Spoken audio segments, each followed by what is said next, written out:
नहीं तो मैं काफिर हूं। मैं आपसे इसलिए पूछ रहा हूं कि आपके हिसाब से अगर इनकार किया, मैं इस्लाम नहीं मानता, मैं हिंदुइज्म मानता हूं, मैं हिंदू हूं, तो क्या आपके धर्म के हिसाब से, आपके नजरिए से मैं काफिर हूं? सिंपल प्रश्न पूछ रहा हूं, आप बोलिए नहीं हूं। मैं सबको मौका दूंगा, मैं इस प्रश्न से मानी साहब, मैं आपके पास आऊंगा। गैर मुस्लिम जो इस्लाम के दायरे में नहीं है, तो मैं काफिर हूं, मैं काफिर हूं। आप मुसलमान नहीं है तो मैं काफिर हूं। नहीं, वो काफिर का मतलब ही है गैर मुस्लिम। अरे तो बोलिए ना खखर के, सुशांत तुम काफिर हो गए, मैं काफिर हूं, काफिर हो गए, बस कहानी वहीं आ गई, कहानी वहीं आ गई जो लोगों के दिमाग में भरा गया कि ये काफिर। नहीं मुसलमान, काफिर का मतलब क्या होता है? इनकार करने वाला, न मानने वाला नहीं आता। तो जो लोगों के दिमाग में भरा जाता है कि ये तो काफिर है, ये तो काफिर है, इसको अगर मारोगे तो कुछ नहीं होगा, वो गलत है। काफिर के लिए क्या व्याख्या है? काफिर के व्याख्या ये है कि जो इस्लाम की परिधि में नहीं है। हाँ, तो उसके साथ क्या करना है? जैसे उनके साथ जो है, जो समाज में जो व्यवहार है, ये एक दूसरे के साथ उसी तरह रहना है। सब जो है सौहार्दपूर्ण जो है रवैया होना चाहिए। ठीक है, एक मिनट, मैं आ रहा हूं। जो भाजपा में नहीं है वो गैर भाजपाई है, जो कांग्रेस में गैर कांग्रेसी, जो मुसलमान है गैर मुस्लिम है। एक मिनट, ये मतलब है गैर मुस्लिम है, तो फिर काफिर का एग्जिस्टेंस कहां से? वो ये अरबी भाषा है, ये जो यहाँ भारत में उसकी परिभाषा है ना। आप कह रहे हैं वो नास्तिक है, मैं आपकी बात मान गया, वैदिक विचारों को नहीं मानता है, वो नास्तिक है। एग्जैक्टली, मैं आपकी बात मान गया। काफिर का मतलब है सर, मैं तो आपने इस्लाम पढ़ा, मैं नहीं जानता, मैं आपसे समझ रहा हूँ। एक मिनट आ रहा हूँ, एक मिनट, मैं एक उनका रिएक्शन फिर आपके पास आऊंगा, क्योंकि आप 4 मुसलमान है, आप ही बता सकते हैं। इन्होंने कहा जो मुसलमान नहीं है वो काफिर है, तो सुशांत सिन्हा भी काफिर है और रागी साहब भी काफिर है आज स्टूडियो में। ठीक, मैं मान गया, मैं कहां कह रहा हूं, मैं एक आपसे पहले मैं काफिर हूं, आपसे पहले मैं काफिर हूं, आप मेरे बाद आते हो, आपसे पहले मैं काफिर। अच्छा, आप भी काफिर है, ये कासमी साहब भी काफिर है, आप हिंदू ये काफिर है। आप तो मत क्या, आपने तो क्या क्या लिखा, आप तो मत कहिए आप काफिर हो रही है, हो जाएगी, आपने तो क्या क्या। नहीं, एक उसका कहने से कुछ नहीं होगा, मैं भी हूं, मैं आपको मौका दूंगा, मैं हो जाएगी, हैरिस भाई उसको मत कहिए। मूल अंग नहीं मानेगा, सच्चा नहीं, क्या निकल जाने तो बहुत आगे पहुंच जाएगी। अरे भाई, मैं इंपॉर्टेंट पॉइंट उठाना चाहता हूं कि अगर आप सारे लोग यहां खड़े होकर कह रहे हैं कि सर तंज से जुदा जो है वो गैर इस्लामिक है, ठीक, अपराध भी है, वेरी गुड। अब लोग ये सुने, कम से कम 4 लोगों की आंखें खुले, मैं ये उम्मीद करता हूं। लेकिन कादरी साहब, मुझे एक बात बताइए, क्या जो गैर मुस्लिम है, क्या मैं काफिर हूं इस्लाम के हिसाब से? क्या हिंदू काफिर है? जी जी, बिस्मिल्लाहिर्रहमान। देखिए, पहले सुल्तान जी हमने जो एक बहुत लंबी चौड़ी एक बात कही कि इस्लाम में ये है कि मुसलमान ऐसे हैं कि वो औरंगजेब आए, ये आए, वो आए, और ये कुरान की आयतों के ताल्लुक से जो इन्होंने बात कही, वो कुरान की आयतें ये है, ये सब चीज़ हो गई। कुरान की पूरी आयतों की जिम्मेदारी और ईमान हमारा है, ईमान रहेगा, कोई भी ताकत उसको हमारे ईमान, हमारी अकीदत और मोहब्बत को उससे मुज़महिल नहीं कर सकती। अब रहा ये काफिर के मान, इन्होंने कहा कि काफिर का माना क्या है कि जब आदमी, जब तुम उसको लिए अपने लिए लफ्ज़ काफिर को, हमने बारहा इसका खंडन किया है कि काफिर हिंदुस्तान क्या किसी के लिए वो गाली है ही नहीं। मैं मुसलमान हूं, मैं नमाज पढ़ता हूं, मैं कुरान पढ़ता हूं, सब कुछ करता हूं, मैं इतने बरस के साथ अगर मैं किसी चीज का इनकार कर दूं तो कुफ्र के माना है इनकार करने वाला, उसको छुपाने वाला।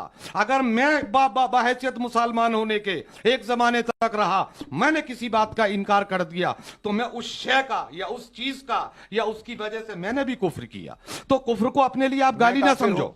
बतौर हिंदू मैं काफिर हूं, बतौर हिंदू मैं काफिर हूं। नहीं, बतौर हिंदू जिन चीजों का आप कुरान और अहादीस का एक मुसलमान होने के बाद भी अगर वो इनकार करे काफिर, मैं आपसे सीधा प्रश्न पूछ रहा हूं सर, न तो लफ्ज़ हिंदू को। माजिद हैदरी, देखिए मैं आपको एक मौका देता हूं, अभी शो में बहुत वक्त नहीं बचा, 30 सेकंड लीजिए, अभी भी मुगलों के वंशज से भारत का मुसलमान बन जाइए, कन्वर्ट हो जाइए।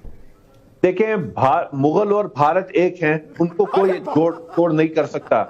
इतना मजबूत रिश्ता, इतना अमर रिश्ता है जितना जोधा अकबर का रिश्ता अमर है। अरे माफ कीजिए भाई, माफ कीजिए, अगर यकीन नहीं है तो हिस्ट्री पढ़िए, थोड़ा और हिस्ट्री पढ़िए भाई। जोधा अकबर, जोधा अकबर के बारे में आप 90% हिस्टोरियन से पूछिएगा, जोधा बाई के बारे में बताते हैं कि जोधा बाई जो है वो एक फिक्शनल कैरेक्टर है, जोधा बाई नहीं। आप जो है कहां फंसे हुए हैं, तो बाहर निकलिए। जबरुल कादिर बोलिए, जबरुल कादिर बोलिए छोटे में।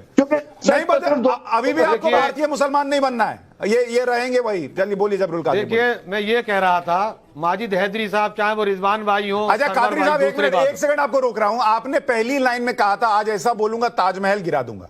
और इधर सुनिए तो इधर मुगल का वंशज बैठा है, ये कह रहे हैं ताजमहल जो वो इंडिया को चला रहा है। तो ऐसा बोले वो पकड़ के बैठे हैं ताजमहल को, आप ताजमहल गिरा रहे हैं। देखिए सुल्तान भाई, चाहे वो रिजवान भाई हो, हाफिज सरवर साहब हो या दो पीर भाई हो, हमारा मकसद कुछ नहीं, हमारा मकसद एक है कि वो हिंदुस्तान ने किसको चलाया। हिंदुस्तान पहले से भी चला हुआ था, बाद में भी चलेगा और इंशाल्लाह कयामत तक रहेगा। उनके मानने वाले, उनकी औलादें रहे या ना रहे, इस हिंदुस्तान पर इतनी नजरे करम है, इतनी सौगातें हैं, इतने पीर वली महादेव हैं कि हर सप्पे पर, हर खित्ते पर, हर कोने पर, हर कतरे पर, हर आबशारे पर तजल्लियों करम की बारिश होती है और इंशाल्लाह होती रहेगी।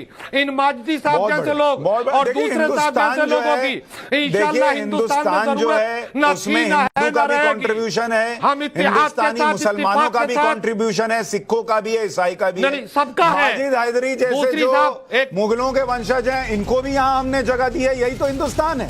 यहाँ रहिए, हिंदुस्तान के गुण गाइए, दिल में मुगलों को रखते हैं, उससे अच्छा हिंदुस्तान को बेटे हाथ उठाकर बताइए, आप में से कितनों को लगता है ये वक्फ एक्ट में जो पावर्स मिले हैं ये खत्म होने चाहिए? कितनों को लगता है? उसको देखा जाए, सबको लगता है। बताइए, देश के युवाओं को भी लगता है। क्यों लगता है ये बताइए जरा, क्यों लगता है? नहीं, अब तो आज नहीं आया तो नहीं हटेगा, आज नहीं आया है तो नहीं हटेगा। मतलब क्या चाह रहे हैं इस सरकार में कानून हटा दें जो भी मुसलमानों को चीजों में है? तो आप मान है निकला ना कि जो मुसलमानों के फेवर में आपको दिक्कत ये वक्त की जमीन हमारी है, ये मुंह से निकल गया, ये मुंह से निकल गया जो हमारे फायदे का है वो कानून हटेगा। एक मिनट, ना आप उधर सुनिए, आपके मुंह से निकल गया। यही तो पेट में दर्द है, असली दर्द समझ में आ रहा है। सर मैं ये सबसे पूछना चाहता हूँ, अगर हम मानते हैं कि हिंदू मुस्लिम सब एक है, इस देश में समान है, तो जो हमें संविधान मिला है तो हम क्यों ना हम सब मिलकर उसी के साथ चले? हमें अलग से कोई और दूसरा कानून, चाहे वक्त का कानून हो या कुछ और भी, उसकी जरूरत क्यों पड़ रही है हमें? संविधान के अंदर ही आता है भैया, ये नहीं, देश संविधान से चलता है। और नहीं, जहाँ पे अगर चीजें ऐसी कही जा रही हैं, अगर ऐसी चीजें कही जा रही हैं सर, बनाना चाहते हैं सर आप मेरी बात सुनिए, इस देश को हिंदू राष्ट्र जहाँ पे अगर ऐसी, अच्छा वक्फ एक्ट में आपको पावर ना मिले तो हिंदू राष्ट्र बन जाएगा। मुसलमानों की वक्फ की संपत्ति से दिक्कत है, इनके कपड़ों से दिक्कत है, इनके खाने से दिक्कत है, इनके रहने से दिक्कत है, हर चीज से, इनके बुर्के से दिक्कत है, इनके हिजाब से दिक्कत है, सारी चीजें मुसलमानों की कानून की हो रही है। 2014 के बाद सारे मसले मुसलमानों के खिलाफ हो रही है। ये जो नैरेटिव सेट किया जा रहा है ना सुशांत भाई, मुझे रंगरेज भाई, अगर वक्फ एक्ट से स्पेशल पावर्स मुसलमानों से ले ली जाएगी तो ये हिंदू राष्ट्र बन जाएगा। तो जब स्पेशल पावर दी गई है तो ये इस्लामिक राष्ट्र है। देखिए मैंने पावर की बात नहीं की, तो मैंने बात की कि मुसलमानों से नफरत के लिए कैसे आपसे कुछ जो गलत दिया है, हिजाब पे बात हो रही। विजय भाई ये मुसलमानों से नफरत का सारे कानून क्या हमारे लिए या कैसे इनके लिए कानून नहीं है? ना हिंदू के लिए कानून है, आप बना दीजिए कानून को बदल अभी 2-3 प्रश्न खड़े हो रहे हैं। नहीं है कानून, हिंदू को नहीं क्या कानून हिंदू से। जब अभी बार बार ये कहा गया कि हम बाई चॉइस यहाँ रुके हैं, बाई चॉइस यहाँ रुके हैं, लेकिन जब देश को आज़ादी मिली और यहाँ के चुनाव हुए तो मुस्लिम लीग जो थी, मुस्लिम लीग पाकिस्तान बनाने के पक्ष में थी, लेकिन जब चुनाव हुए जो भारत में रुक गए थे बाई चॉइस, उन्होंने देश के 90% मुसलमानों ने मुस्लिम लीग को जिताया था। तो ये बाई चॉइस ऐसे रुकते हैं क्या? यानी इस समय भी इसके बाद भारत का और बंटवारा कैसे हो, कहीं ना कहीं ये मंशा में रही होगी। और रही बात जो आप बात कर रहे थे कि जो पाकिस्तान गए और उन लोगों की वक्त में, तो वो शत्रु संपत्ति हो गई, वो भारत सरकार की संपत्ति हो गई। उस पर हाँ, इस पर वक्त का कोई लेना देना नहीं है। इनको चिंता क्या है जो बार बार नफरत की बात कर रहे हैं? नहीं होगा, मैं वही कह रहा हूँ, ये देश संविधान से चलने वाला देश होगा। एक दिन हमारे कहने से होगा और जो बातें हम कह रहे हैं वो पार्लियामेंट तक पहुंचेंगे। जब तक ये संविधान का काम करेगा कभी नहीं कर सकते। जब तक ये संविधान है ना हमारी आवाज सभी तक नहीं कर सकते। रंगरेज भाई, बहुत सारे लोगों को ऐसे ही लगता था कि इस देश से 370 कभी नहीं हटेगा, हट गया। क्या हुआ? हट गया। तो ऐसे ही अगर फर्जी सेक्युलरिज्म के नाम पर ये होगा, देखिए अवाम के लोग मारे गए आज तक। रंगरेज भाई, वक्त अगर अंग्रेज भाई अगर मुसलमानों को टारगेट करना होगा तो वक्त खत्म करने की बात होती है, स्पेशल पावर एक्ट खत्म करने की बात नहीं होती। शंकर जी बात ठीक है मैडम, आप